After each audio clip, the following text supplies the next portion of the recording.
Es esmu Ilze Rutka, man ir 44 gadi, strādāju skolā, esmu bibliotekāre. Es esmu ārkārtīgi kritiski pret sevi, bet man patīk skaisti cilvēki. Manuprāt, skaistumu ir ļoti grūti definēt. Skaistums, manuprāt, ir tas, kas mums patīk, ko mēs mīlam, kas mums rada prieku. Dabīgajam skaistumam pašlaik klājās ļoti grūti.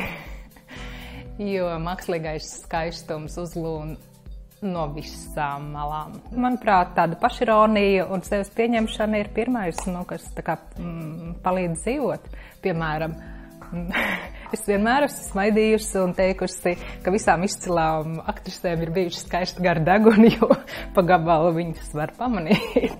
Domāju, ka visi cilvēki ir skaisti. Man gribētos ticēt. Un es būtu ļoti priecīga, ja es varētu apgalvot, ka es esmu skaista.